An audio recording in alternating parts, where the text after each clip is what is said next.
Cuba, it's me! Welcome to episode 104 of The Willow Show, which stands for Wrestling is Life. Life is Wrestling. Now, today I'm continuing the series of the Nostalgia series. This is part 4. This is a program from a WWF wrestling house show that I went to in Victoria, British Columbia. And basically, I went to 2 there, and I'm not sure which one this is from. To be quite honest, because I went with one where it was like Vader versus Shawn Michaels and Mankind versus Undertaker, and I went to another one, but I was way younger. I'm assuming this is the second one. I'm not sure exactly, but anyway, this is the World Wrestling Federation Program, Volume 231. It cost $5 at the time, and let's see what's in here. So we got audio videos today, SummerSlam 95 in your house. So I'm assuming this is 96. Then we got an article called The Informer, I believe, which was written by Vince Russo. It's just talking about Hunter Helmsley climbing up the ladder. And Shawn Michaels is on his hit list. Diesel and Undertaker are scheduled to fight. Okay. Nothing really that special in here. Bertha Faye. Oh, the beautiful Bertha Faye seems to be tangling herself deeper and deeper into a love triangle these days. As you all know, Mrs. Faye is supposedly the love interest of horrible Harvey Whippleman. However, another individual may be trying to stick his snout into Bertha's life. Then we got In the Line of Fire, Target, King Maple. I don't think you guys can see that this good, but I'll try. I know the lighting's not the best. It's just like an interview with Mabel. It says, Mabel, you're finally at the top of the heap of the World Wrestling Federation. The way you got there is questionable. You can't feel too good about yourself. King Mabel says, you've got to be kidding me. I feel great about myself. I'm thrilled with myself. I know that there are a lot of people out there who question me and want to know why I did what I did to Oscar. But that's none of their stinking business. Let's just say it was a personal issue that I had to resolve in my own way. I'm successful now, and that's all that matters. King Mabel, this is after he won the King of the Ring. And then the interview goes on. And then we got tonight's matchups. And you're supposed to write what's the name of the guy, who is the winner, was it by pin, count out, or disqualification.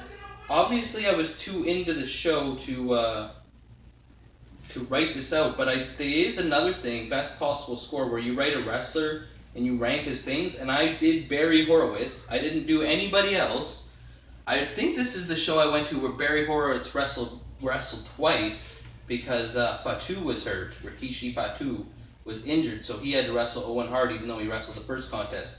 Anyway, everything's out of 10.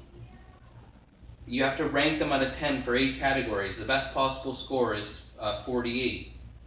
Oh, that can't be right. Oh, you ranked them out of 6 for 8 categories.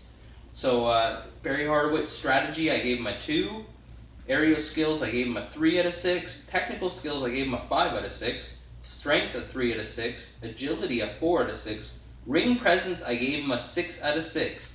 Psychology, 5 out of 6. And sportsmanship, 6 out of 6. So in my opinion, back in the day, when I was about 14 years old, Barry Horowitz scored a 33 out of a possible 48. Then there's a historical picture of Bret Hart against Mr. Bob Backlund.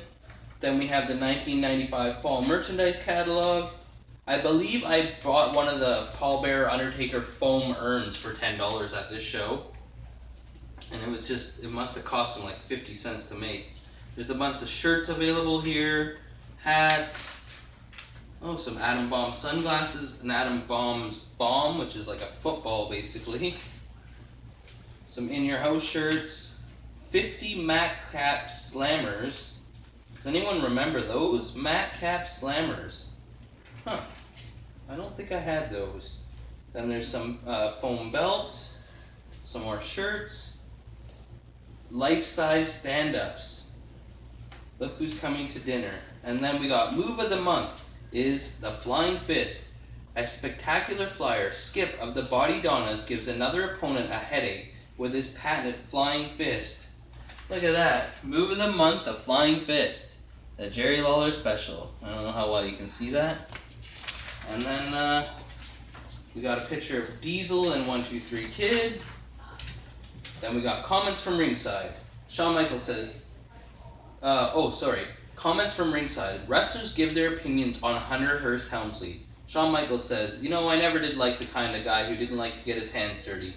In the Lone Star State, we have a special way of dealing with mama's boys who have silver spoons hanging out of their mouths. Anytime Mr. Helmsley wants to find out exactly what that way is, he should feel free to give me a little ding-a-ling on the telly. See ya, wouldn't want to be ya. Then Rad Radford says, I can't stand anything neat. This is the 90s and grunge rules. I would welcome the opportunity to use some headbanging at the expense of Helmsley.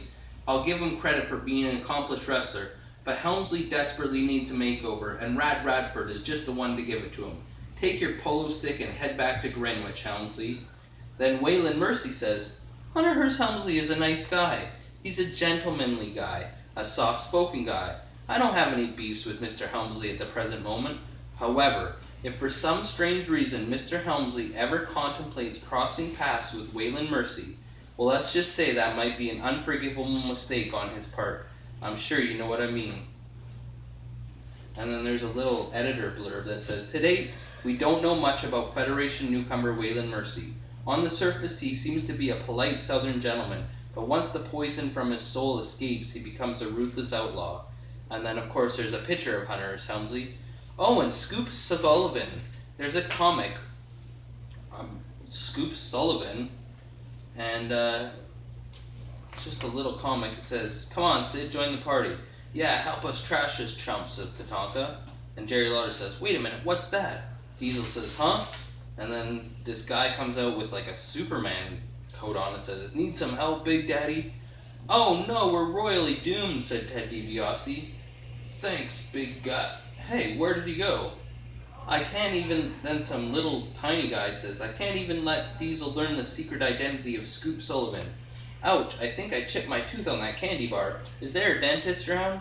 And then there's an ad for Stridex, and King Kong Buddy says, hey, Zitheads, everyone knows bigger is better. And on the back is Exo Manowar in September from Acclaim Comics. So that's it. I have some fond memories of going to the Vancouver show. I believe that was the one I went to with Aaron Curran, Travis Bortolotto, and Darcy Nelson? I could be wrong. I know it was one of the Nelsons. Anyway, this is episode 104 of The Wheeler Show. Remember, like, or you get a leg drop. Comment, or you get a clothesline. Subscribe, or you get a suplex. I'm your host, Elian Habanero. I love wrestling. Cuba!